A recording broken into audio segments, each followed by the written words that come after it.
Well,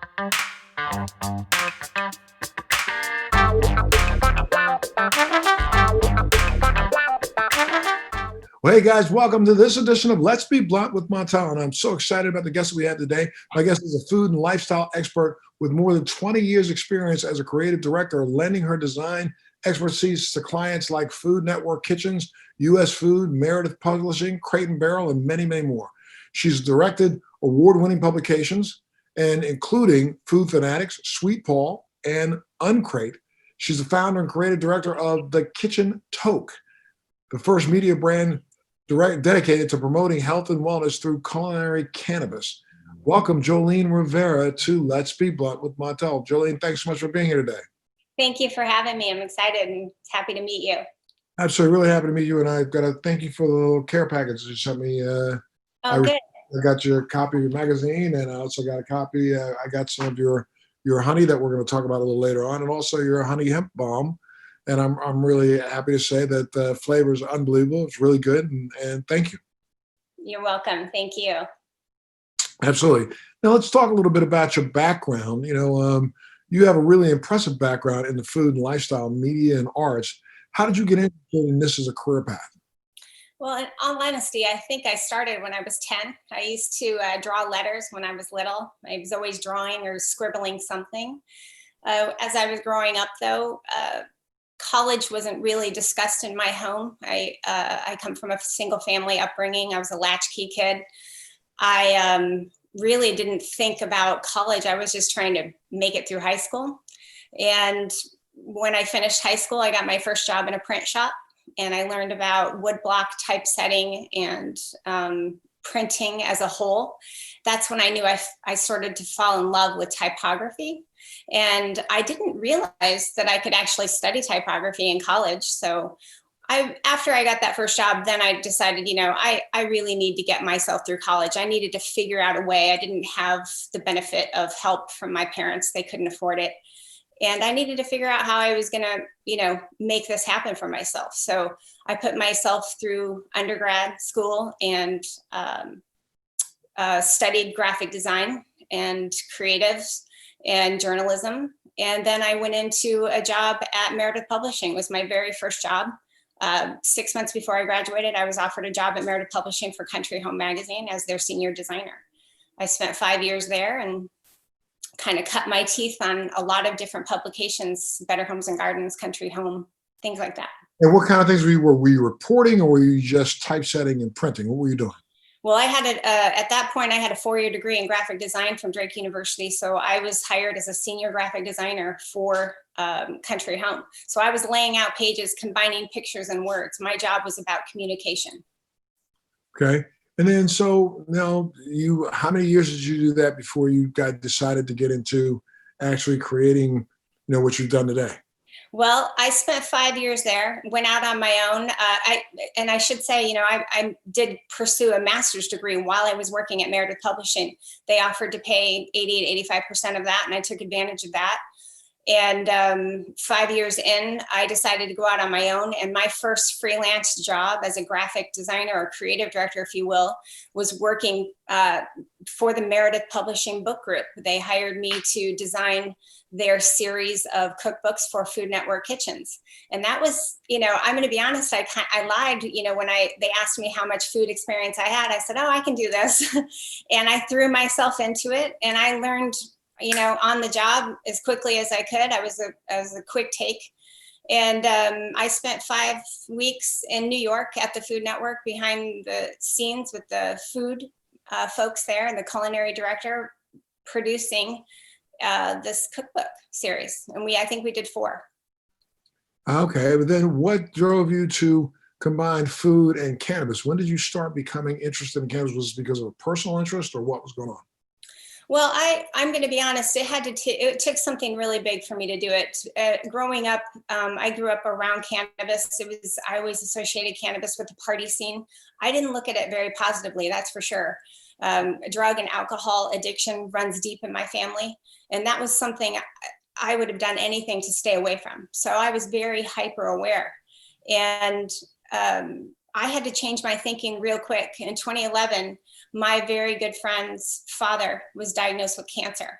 And I had heard a lot, being in the food space, traveling around the country, reporting, on the food industry with chefs. I knew that some chefs were cooking with it. I had heard about that. I'd heard about people using it for cancer. So I started to really dive in and read about cannabis. And that's when I discovered that there wasn't anything there to help me, or that was, directed at me. I didn't feel like I was very much a high times reader, that I wasn't their market. I wasn't a Cannabis Now market, the big buds on the cover, it was intimidating to me.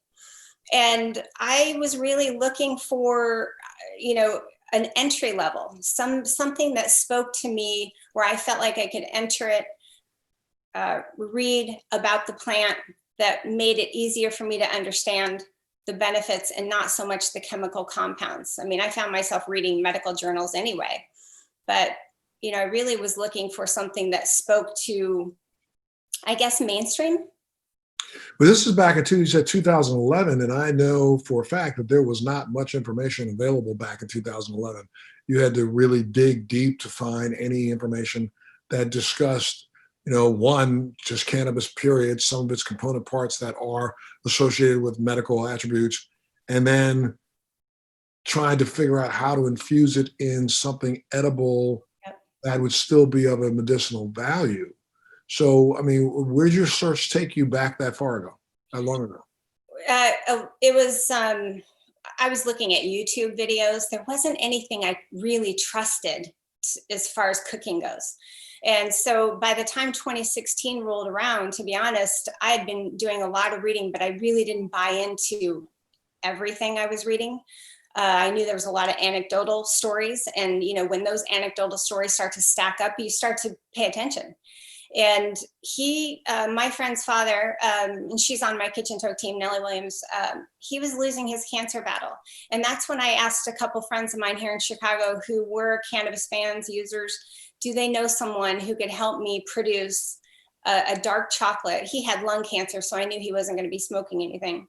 A dark chocolate that had a high THC that might help him. And when they helped me get that done, I drove them to Missouri, because Missouri just went medical last year. So they had nothing available for him. And he was really receptive. He ate 3 of them really quickly, which at the time I didn't even know that you shouldn't do.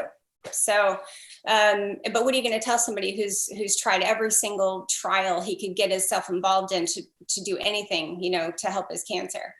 And his neck was 3 times the normal size. It was choking him from the inside. It was in his lymph nodes. And he was uncomfortable, couldn't eat, couldn't sleep, couldn't relax. So when he ate the chocolates, it was within about 45 minutes, there was a visible difference and shift in everything about him.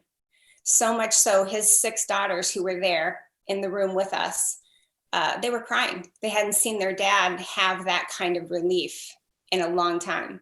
It was emotional, it was moving, and it was enough for me to come home and say, okay, I've always been really big proponent of self-care. So it was important for me to dig into that.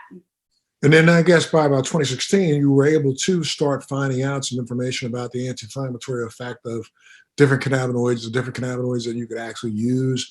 As research was being done, I know for a fact research was being done in Israel that was funded by the United States. And we were gathering a lot of information about, some certain cannabinoids and their effect on cancer, and especially on the inflammation effects of cancer. So when did you start deciding that maybe since I can help one, I can help many? Well, after that visit, it was about a month later, he passed away. I went back down to Missouri to attend his services. And shortly after that, I started a conversation with his daughter, who, as I said, is very close to me. And she's also on my Kitchen Toke team as a graphic designer with me. So I said to her, what if there was a way we could create something with all of the knowledge and all of the connections we have and all of the work we've done, and we combine that with cannabis and we help other people have one good day? And that was the premise behind Kitchen Toke. That was the catalyst. And I spent, 20 years in the creative industry and, saving money for, my retirement and whatever I needed. I took that money and I put everything I had into Kitchen Toke because I felt it was important. This was a life-changing, it was a defining moment for me. Kitchen Toke isn't just a magazine. What would you describe Kitchen Toke as? Kitchen Toke is the only media company in the world dedicated to culinary cannabis for health and wellness. We often say we're about getting healthy, not just high. We all know you can get high from cannabis. I personally don't like to be high, but I know that if I eat cannabis every day, all day, and in some quantity, I know that I'm feeding my endocannabinoid system and I know that I'm healthier for it. And that's what I want other people to know. And a lot of people don't understand the whole endocannabinoid system. So when did you start? Have you been taking any follow-up classes, or are you just still doing the same thing that a lot of us are doing, that's self-educating? I'm self-educating, and I'm one of those people who is smart enough to know that I need to surround myself with people who know more than I do. I love a team environment, and that's where Kitchen Toke comes in handy. It's a natural progression for me. I have a managing editor who reaches out to writers all over the country, specialists, doctors, veterinarians, people who are growers, cultivators, making products, and they are the sources for the material that we provide in Kitchen Toke. We report the facts as we know them and as we know them. And as you well know, those facts change based on the science that we're finding out and the discoveries. Absolutely. Now, in your efforts to get where's Kitchen Toke at now? How can people get a hold of a copy of it? Kitchen Toke is printed quarterly. You can get it at kitchentoke.com. We distribute to, and I should say this, before the pandemic, we were distributing to 2,500 stores nationwide in 6 other countries. We can be found in all Barnes & Noble's, Whole Foods stores, Amazon brick and mortar. But post-pandemic or during the pandemic, that shifts and change every quarter. We just put out that fall issues you have in your hands there, and we had to limit some of the print run, especially overseas. Gotcha. And how are you finding, the general, marketplace? Are they receptive, mainstream, markets are receptive to information on cannabis culinary? Go ahead. It's interesting because when we first launched Kitchen Toke, 2 months after we launched our very first issue, Barnes & Noble picked it up and put it in every store nationwide. That was a huge plus for us. Although they put it in with next to Playboy and Maxim and things like that, I had to push to get them to put it into the health and wellness section. And I will say, now that we're in a pandemic, in the middle of a health crisis, in the middle of trying to figure out how to pay for our health care, people are much more receptive to alternative and integrated medicine. And how is it doing in like a Barnes & Noble? Is it something that they were finding their customers were gravitating to? It's doing okay. It's doing okay. I think there's still some push to get people to understand why they need it, what it is. A lot of people associate Kitchen Toke with it's just recipes, but I think, as you can see, we dial into a lot of different areas in the magazine. We like to explain what the compounds are. We talk about specific strains, or we'll highlight that. Yes, we have recipes, but we have easy ones. We have difficult ones. We talk about profiles on chefs and personal stories. There's a lot in there. And again, in general, I mean, do you get feedback from some of your readers? How are you feeling about the feedback that you get? People think that it's easy to digest, it's easy to read. We've more than tripled our subscriptions during the pandemic. So I know that people are now understanding more and more I credit the CBD craze, really, because that's got people looking for more information. So yes, the response to the magazine has been positive. And when it comes to the CBD craze, it's really, the CBD has been able to be more, I think, accepted nationally because of the Farm Bill and allowing hemp to be actually, transported across state lines. You've developed out some innovative hemp products like Kitchen Toke Honey and Hemp Honey Balm. Why don't you tell us a little bit about these products and what's so unique about them? Especially talk a little bit about your hemp honey. All right. Well, first of all, like I said earlier, I like to surround myself with people who know more than I do. And in this particular instance, I did not develop it, but I did connect with the people who did. And you mentioned Israel. There's a lot of great advanced research coming out of Israel. And this proprietary process of developing the honey was created by the founding researchers and scientists out of Israel called Bee-Fuse Technology. And we partnered with them. We should make sure we let people know that when you say it's starting to, it has been coming out of Israel for the last 30 years. 30 years ago, funded by the United States government. There's a guy by the name of Dr. Meshulam, Raphael Meshulam, who is literally considered the godfather of cannabis, who literally discovered not only THC, CBD, but he also discovered the endocannabinoid system. And that's the only reason why we know about it today, all of which was done by utilizing US dollars along with some other money for Israel. But the US government funded his research. Yep. So this isn't something that is just brand new. This is something that's been around for well over 30 years. He's the one who discovered the endocannabinoid system, the THC and CBD cannabis compounds, the compound that we talked about in our latest issue, CBC, cannachromine. So yeah, he's been connected with our team in Israel. He also is connected with Professor Didi Miri in Israel, who's on the board of the Bee-Fuse technology team, who's helped us with the honey.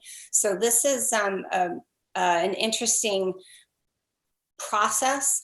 And I read about it in Forbes in 2018. And I thought to myself, why is this not being reported on?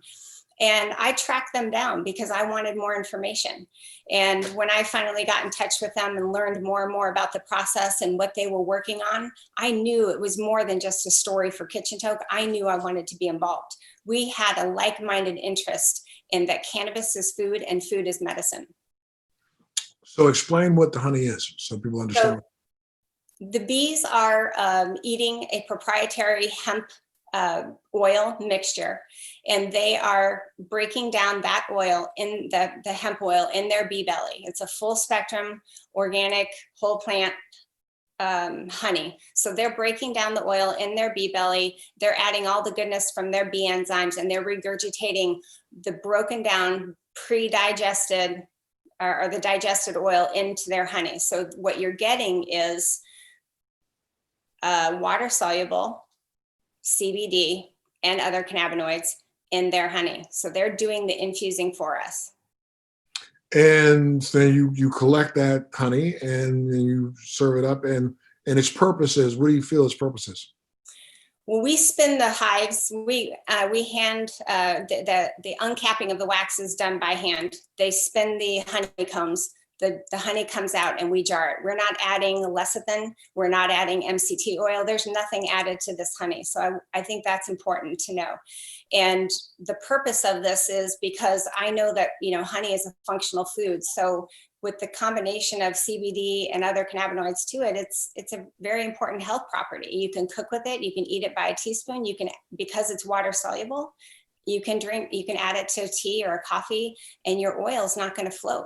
I think one of the things we forget to talk about in cannabis is bioavailability. Absolutely. And then you take the same honey and infuse it in a balm. Explain that. Well, the bees are already infusing their beeswax. Just like they're infusing their honey, they're infusing the beeswax for us. So the beeswax is infused by the bee. We basically take whatever left from uncapping. The team in California at the apiary, they lay the wax out and let the bees pick any of the extra honey back off of it, and they dry out the wax for us. We take that wax and then add it to a bee balm. It's a byproduct really of the honey. And again, from a purpose standpoint, what do you think? Because I know that, historically for thousands of years, we've used honey as a applicant for skin irritation and for other things. What do you use it for? Well, I use it to eat. I actually took a couple of teaspoons to calm me down a little bit. Even today before our talk, I get a little nervous in front of the camera still. And I use it mostly in the morning to keep my stress levels lower. And I use it at night to help me sleep. It's very calming and relaxing, but mostly I use the honey as an edible. And I use the balm as a topical for sore muscles, pains, aches, anything like that. Okay, great, good. Look, I'm at a point where I'm going to have to take a little bit of a break just so I can pay some bills. Let me do that. I'll take a break, and then we'll come back and we'll keep talking. And you can explain a little bit more about what you're doing with, the kitchen toke, and what you want plan on doing in the near future. Let me ask one question before we do go to break. You were saying, you brought up COVID and the pandemic, and how it's affected your business in a way, especially your distribution. How do you think that COVID has affected the entire cannabis industry? I think it's moved it up, to be honest. It's become essential. We just became legal January 1 in Illinois, recreational legal, I should say. We were medicinally legal in 2013, but cannabis is on the essential list. All of our dispensaries stayed open ever since we launched in January 1st of this year in Illinois. The cannabis sales increased month over month here. It was 60,000 in July. It was 63,000 in August, 64 something in September. It keeps going up. Absolutely incredible. Well, look, our guest today is Joline Rivera. She is the director of, Kitchen Toke, and we're going to continue our conversation with her when we come back. Thanks so much for tuning in to today's episode of Let's Be Blunt with Montel. We'll be back right after this.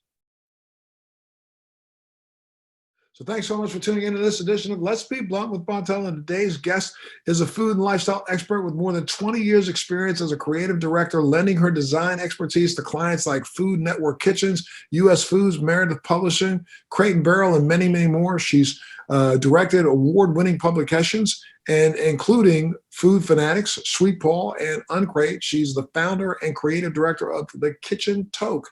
And we're so happy to have her here with us today. Again, welcome, Joline Rivera. Thank you so much, Joline, for being with us today. Thank you very much, Montel. Absolutely. Look, you had an article in a recent issue on the importance of a certificate of analysis for cannabis products. Explain to our listeners what that is and why you think that's so important to have access to that information for products that they consume. Well, certificate of analysis, or COA for short, is really just proof that whoever's creating a product has had it third party or independently lab tested, so that you can figure out what you're eating or putting in or on your body. Your most certificate of analysis should tell you that this is pesticide, metal, and toxin free. And then probably discuss what the CBD, cannabinoid, THC contents of the particular product would be. Absolutely. And I think that's really important for anybody out there who's wondering, when they take their first trip to a dispensary, or they take their first trip to a retail outlet that's selling products, that they make sure that the product is clearly marked with all of its ingredients and also its extraction process. I really believe that that's something that people should be given a choice on, especially these days where you still have, certain people out here in this industry who are, extracting cannabinoids using, petroleum products, which I think is really ignorant. And there are still people who are out here doing that right now and selling it in the marketplace, and people don't know. So it's a good idea that you at least get, a profile of exactly what it is you're putting in your body. What are some of your favorite cannabis recipes? Well, I'm going to be honest. I think any recipe that has fresh ingredients. I'm a seasonal eater. I think it's because I've been hanging around chefs for a long time. And, there's in every season, there's something available to us, whether it's the heirloom tomato season, the corn season. I'm an Iowa girl, or watermelon season. I love the summer months. And then fall, you've got all of your, stone fruits and things like that. So if I can mix some kind of cannabis oil, vinaigrette, dressing, something like that, and really eat fresh ingredients, that's my go-to. My all-time favorite is cutting up fresh cannabis leaves and adding it to my salads and foods and smoothies and things like that. But being in the city, I'm right in the city. I'm right near Wrigleyville. It's hard to get fresh cannabis leaves for me. Gotcha. Well, it's really very interesting when you talk about and we think about cooking with cannabis. I've kind of, again, I came to this industry long before this became vogue, and I've been involved in advocacy for cannabis since 2000, and so it's almost 20 years now. And I've always thought that, beyond the processing level, the idea of heating up cannabis on a secondary basis to infuse it in a product, I've really kind of tried to shy away from, because I prefer to have, we know that we are breaking down the cannabinoids when you heat them up the first time. And in a lot of extraction processes, unless it's cryo extraction, they are still being heated in some way, shape, or form. And then people even take cryo extractions, and after done, they put them in a rotovac back that they are a roto back that they are actually heating up to see if they can thin out the oil. Talk a little bit about cooking with cannabis, and do you really need to cook with it as much as you need to infuse it? Meaning, I've enjoyed using my own oil that I produce myself, putting it on food after the food is cooked, rather than cook it in the food and raise that temperature up to, again, to a third time to 350 degrees or something, because I believe I'm losing a lot of the terpenes right off the top when I do that. And I'm losing some of the flavonoids when I do that. So instead, after I prepare whatever the dish is that I'm preparing, then I infuse the cannabis in it after it's been cooked. Yeah. Which That's my favorite too, of course, because I think, the biggest problem with cooking is dosing. To put it in the oven, to cook with it, you're going to lose some, like you suggested, you're going to lose some of that with the terpene profile. You're going to eat it, you're going to lose even more through the digestion process. It's a tricky experiment. So I believe, if you can get that figured out for yourself, that's part of the fun, I think, of cooking with cannabis. But I personally love RSO. And I think it's the easiest way and the most accessible way, especially if you're in a medicinal state or a recreational state, to get RSO. It's measured for you.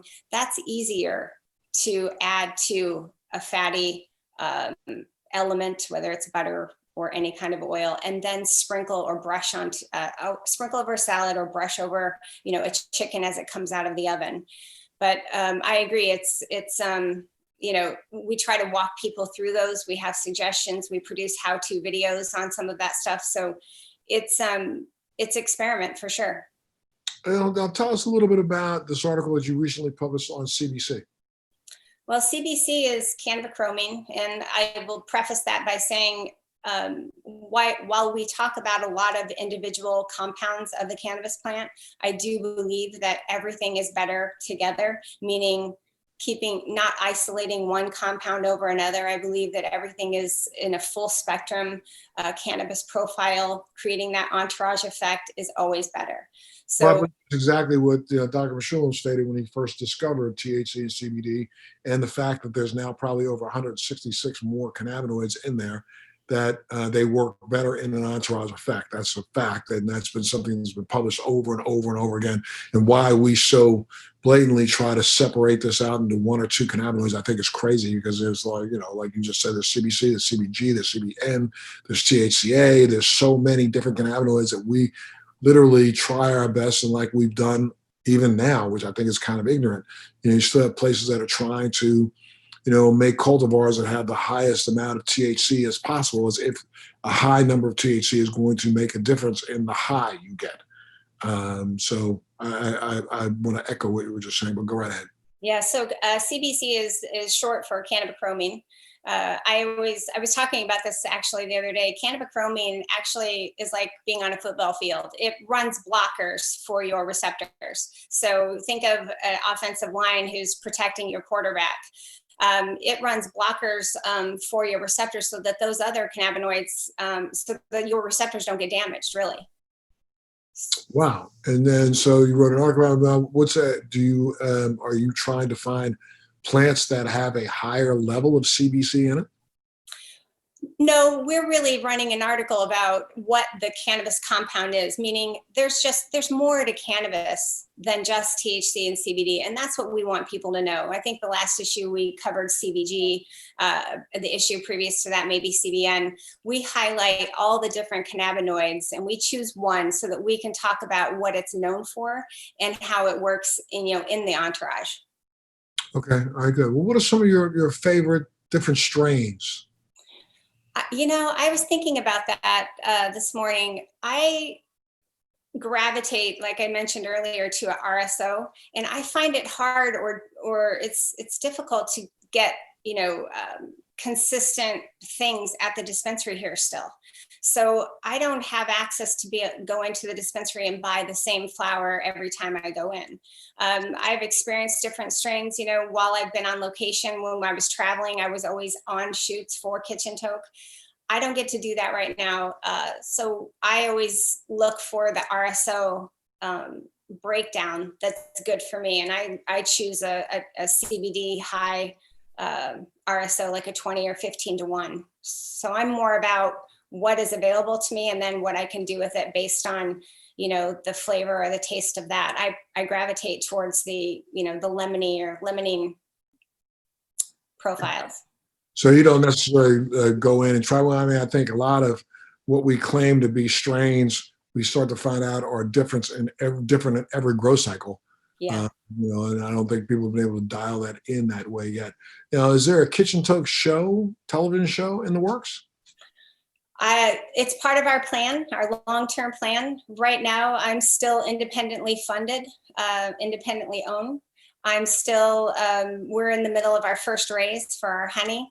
I'm as well as I do, the cannabis startups are difficult. They're more difficult in a pandemic. And as a minority woman in cannabis, there are some challenges for me in a predominantly white male dominated industry right now.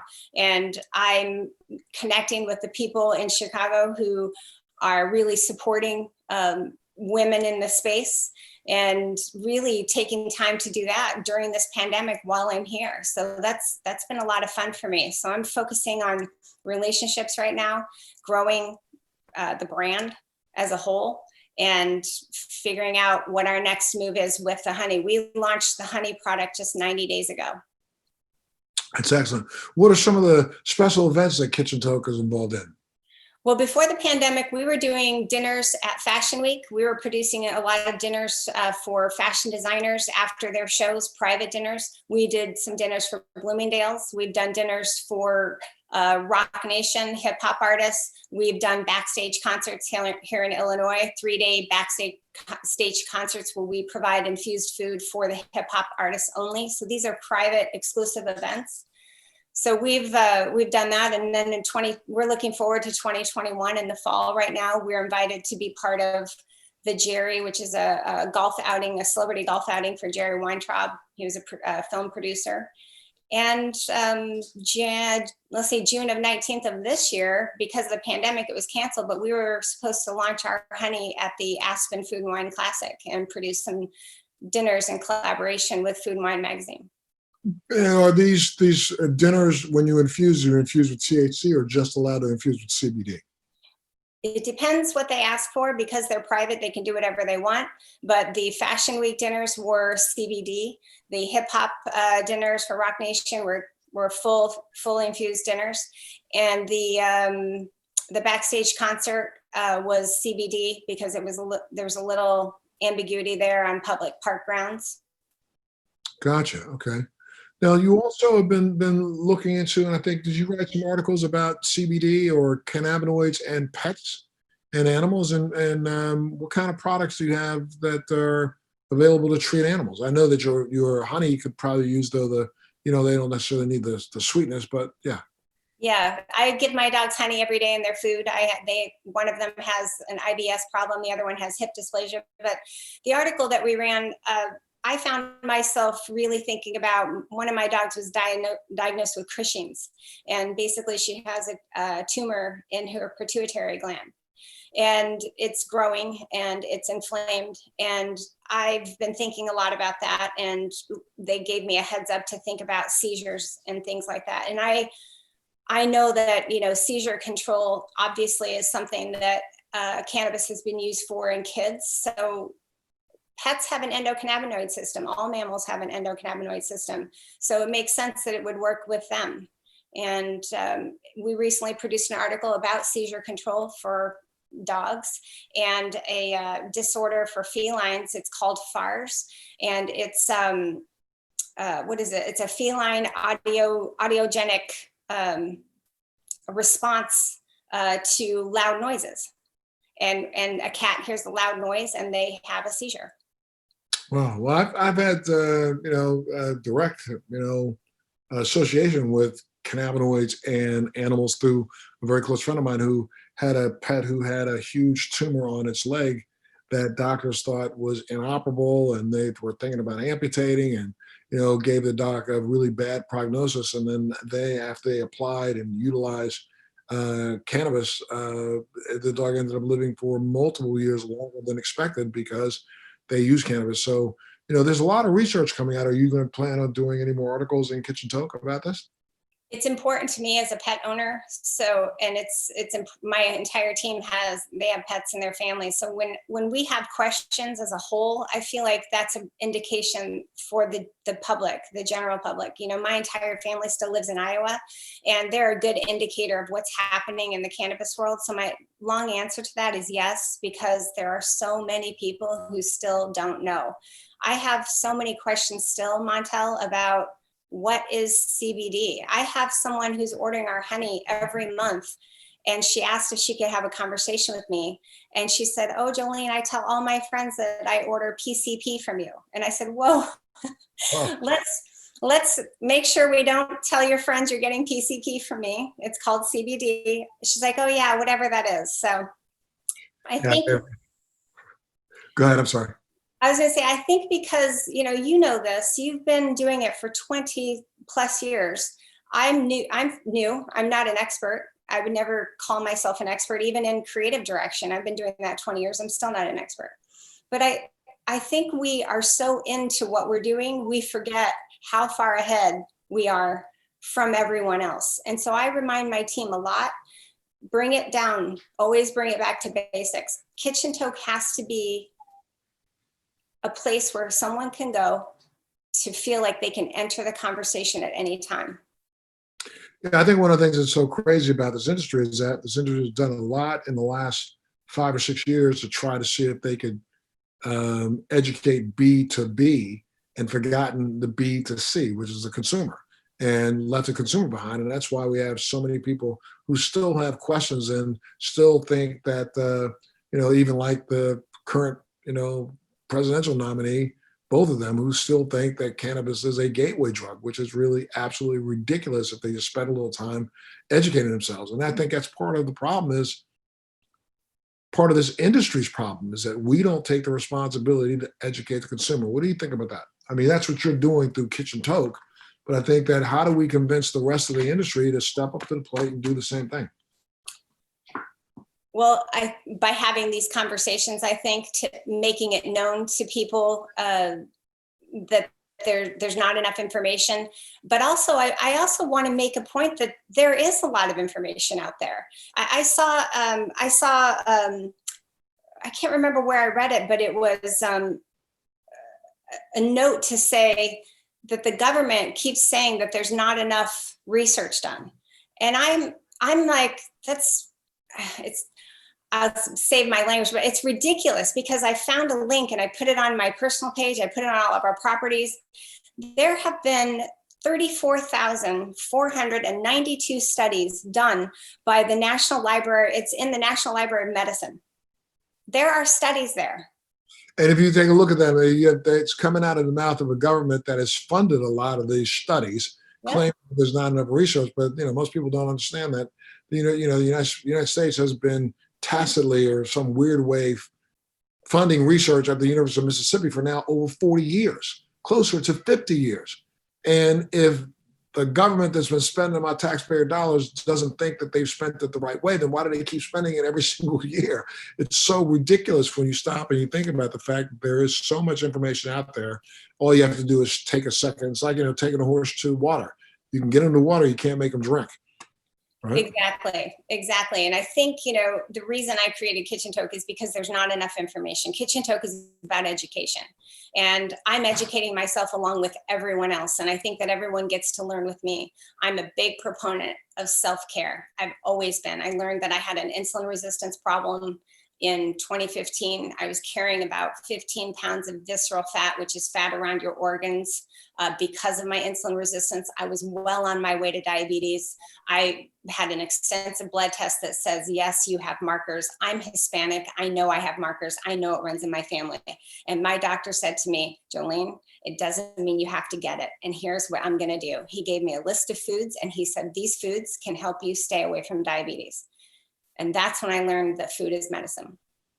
Absolutely. And I think, a lot more people need to understand the same thing. So what's next for, Kitchen Toke? What's going on? How do you look at the next year? What do you think? The next year, we're going to focus on the magazine subscriptions, getting more content. I think people are hungry for content. We're going to focus on getting this honey out to the United States, at least. We're going to look at possible drink with the honey because it's water soluble. It's natural water soluble, so it's quick to absorb. And I think that's really important in our industry. I mean, any cannabis compounds coming from the plant are oil based. So it's one of the, I haven't really seen a natural water soluble product yet that's not done through a nano emulsification. So we're focusing on that. And we're getting ready to launch our own podcast about how to take care of yourself through food and cannabis, of course, in November. We're doing recordings for that now. I'm going to be talking to some health specialists, the people who helped me, who helped guide me and help me learn that food is medicine. Excellent. Excellent. Well, I can't say thank you enough, Joline, for being a part of the show today. I wish you well. And I want to make sure all our viewers know that, again, it's called the Kitchen Toke. You see it right here. You can go out and get yourself a copy of this brand. This is the newest edition, right? Yes, that's correct. Our next one will come out just mid-December. News on newsstands around the country as we speak. So I know you can find a copy. Or if people wanted to get a hold of it, where do they have to go to? Why don't you give out all your stats? They go to kitchentoke.com. kitchentoke.com. And are you there, or is somebody there that can answer questions for them if they were to reach out? Is there a number that they can call, or do they just go up to kitchentoke.com and ask the question, you'll get an answer? They'll get it. There's a info at kitchentoke.com, and 99.9% of the time I will intercept that email. I really like talking to people, and it's important to me. Super. Well, thank you again so much, Joline, for being here and being a part of the show. And I'm going to say to all of our viewers out there, make sure you tune in to the next Let's Be Blunt with Montel. Go out and get a copy of Kitchen Toke, educate yourself, and make sure you educate everyone around you. This has been great conversation. Thank you so much, Joline. You always have a home here whenever you want to come back, okay? Thank you so much, Montel. Yes, ma'am. You be well. Take care. You guys take care of yourself. Be good to your family. And tune in to the next Let's Be Blunt with Montel.